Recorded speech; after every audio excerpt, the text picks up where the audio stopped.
c'est évident qu'on a ouvert des pistes, des portes, des fenêtres, et qu'il faudra bien donner une suite.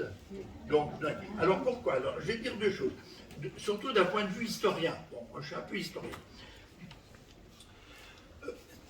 Il m'a semblé qu'on aurait dû approfondir davantage le déroulé des origines, pour qu'on puisse mieux situer les personnes dont nous avons parlé. Il m'a semblé qu'il manquait un fil chronologique. Alors évidemment, les spiritaines, les spiritains, à la limite, connaissent à peu près l'histoire. Mais pour d'autres, on a parlé de figures. Ah oui, mais à quel moment ils intervenaient dans la vie de... On a parlé de Jouy aux Arches, mais où est-ce que c'est ce truc-là? Béthisy, mais où? Voilà. Bon, il aurait fallu peut-être... Bon, moi j'aurais comme ça. Mais ça, c'est un point relativement secondaire, encore que... Ce qui me paraît plus important et que j'aurais aimé entendre, et vous aussi sans aucun doute, c'est une meilleure détermination de la conjoncture missionnaire, donc du début des années 20, quand est née, donc, pas la vocation de Génie Scarpa, elle était d'avant-guerre, mais quand est née la congrégation, s'il n'y avait pas eu cette conjoncture d'après la Première Guerre mondiale, et s'il n'y avait pas eu une circonstance tout à fait exceptionnelle, c'est-à-dire le fait que les colonies allemandes ont été partagées entre différents pays européens, qu'on a donné le Cameroun, donc à la France, non pas comme colonie, mais enfin sous sa direction, voilà. Et que du coup, comme on avait expulsé tous les missionnaires allemands et les sœurs missionnaires, il fallait les remplacer. Bon, voilà. Alors évidemment, donc, on comprend que Monseigneur Roy était tout à fait content, effectivement, de trouver une congrégation missionnaire qui arrivait là, comme ça. Mais il y avait aussi toute une fermentation théologique missionnaire à l'époque. Donc, le pape, on a fait l'an dernier plusieurs colloques à Rome, en France, sur la grande encyclique missionnaire Maximum Illud, qui est, qui reprend des idées qui étaient déjà celles de Grégoire XVI au XIXe, enfin, de l'Eminem Profecto, qu'on avait un peu oublié. Mais bon, mais en refaire une encyclique, et que disait cette encyclique? Eh bien, elle tirait justement les leçons de l'histoire.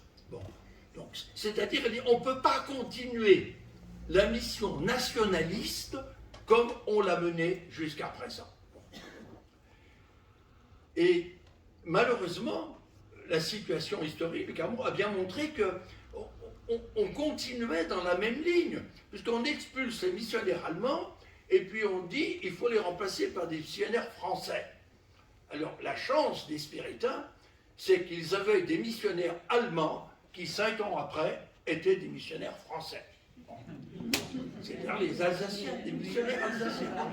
Eh bien, évidemment, donc évidemment.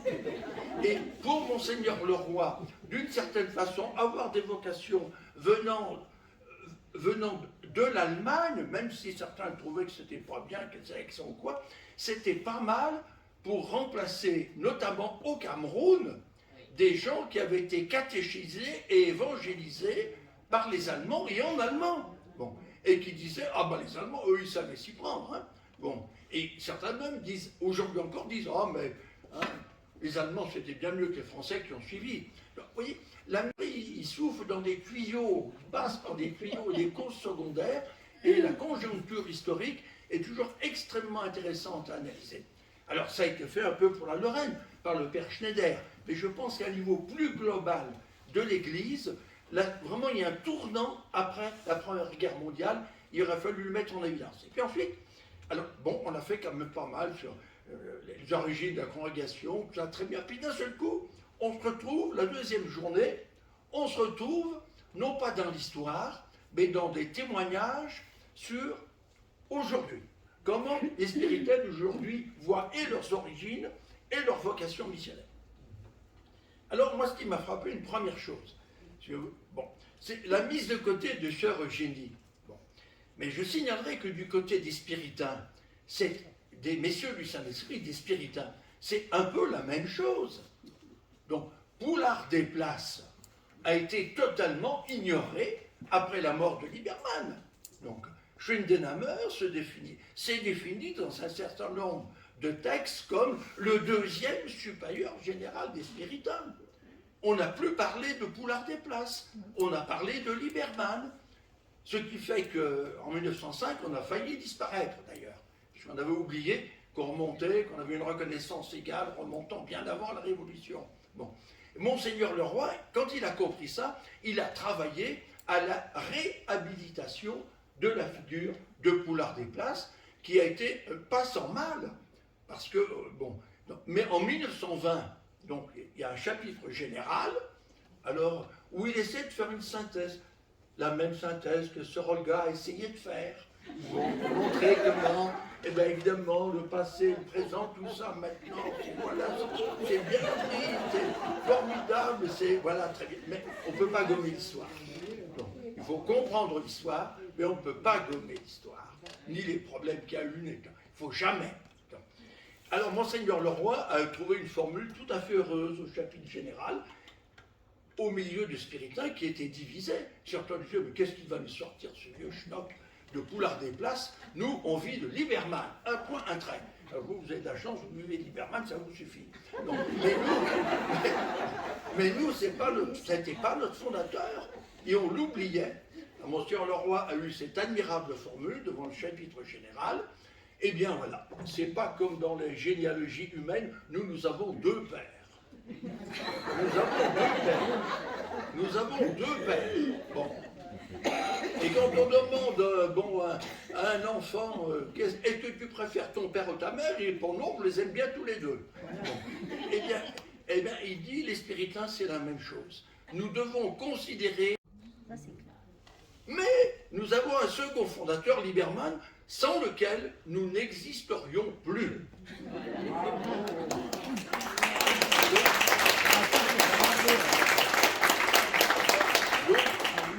Il faut se rappeler ça. Donc, voilà, c'est une petite ressemblance entre spiritain et spiritaine. Nous avons, nous aussi, mis de côté. Donc, mais ça a duré, hein, parce que même jusqu'à Vatican II, jusqu'au l'ouvrage du Père Michel, donc en 1962, Poulard des Places, mais qui le connaissait chez les spiritains? Bon, un spiritain américain voulait photocopier les écrits de Poulard des Places. Alors il demande à la rue d'Aumont, à l'époque, dans les années 50, au début des années 50, alors on lui répond, oh, mais on ne sait pas comment microfilmer ça, puis à quoi bon à s'intéresser à ces vieilles choses? Et c'est exactement ça. Alors Père Cohen a dit, si, moi ça m'intéresse. Donc, évidemment, c'est-à-dire, vous voyez, bon, voilà. Bon. Or, à mon avis, on ne peut pas renier son père. On ne peut pas, une congrégation ne peut, alors beaucoup de congrégations vont faire, hein. Jeanne Jugange, hein, dont les petites sœurs des pauvres vont expulser leur fondatrice. Bon, à croire que pour être un fondateur valable, faut avoir souffert de sa propre congrégation. Bon, c'est possible. Bon, ça existe encore. Donc, alors, rééclairer peut-être tout ça, il faudra le faire à un autre moment. Et ensuite, la journée d'aujourd'hui, pour le témoignage, est passée très vite, effectivement, sur toute l'évolution de la pensée. C'est important de voir, enfin, Sœur Eugénie Cap n'avait sûrement pas l'idée de la mission que nous avons aujourd'hui. Bon, ça nous fait bien plaisir de trouver chez elle des phrases qui, aujourd'hui, dans le tumulte du monde, oh, c'est absolument formidable. Mais si ça se trouve, personne à l'époque n'aurait prêté attention à une pareille phrase, parce qu'elle n'aurait pas percuté. Donc, c'est pas comme ça qu'on vivait la mission. On vivait la mission, bon, et puis, bon, Monseigneur Leroy, il avait besoin d'infirmières, d'enseignantes, et ça, etc. Plus que de catéchistes, les missionnaires se chargeaient de l'annonce de l'Évangile. Grosse erreur, d'ailleurs, grosse erreur.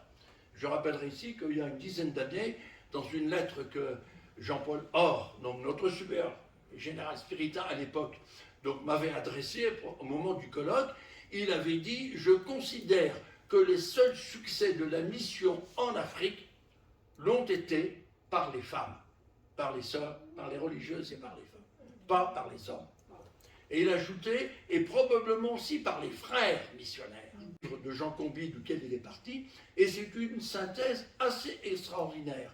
Et dans le dernier chapitre, qui s'appelle « Bilan et ouverture », il rappelle que dans l'histoire missionnaire, donc il y a de grands oubliés. Et parmi les grands oubliés, il dit il y a les frères missionnaires et toutes les femmes, toutes les religieuses et les sœurs. C'est-à-dire qu'elles occupaient une place extraordinaire, mais quand on regarde la production historique, eh ben, c'est elles qui apparaissent le moins. Bon, ça change maintenant, au contraire, je crois que ça va même beaucoup changer, parce que, comme tous les sujets qui d'un seul coup deviennent à la mode, bon, on développe les choses, tant mieux.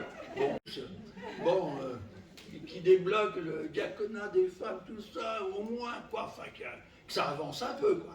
Oui, mais nous disons ça aujourd'hui, mais ne nous rendons pas compte que c'est le fruit d'une formidable évolution dans l'Église, de la façon de se situer par rapport aux non-chrétiens et aux autres religions du monde.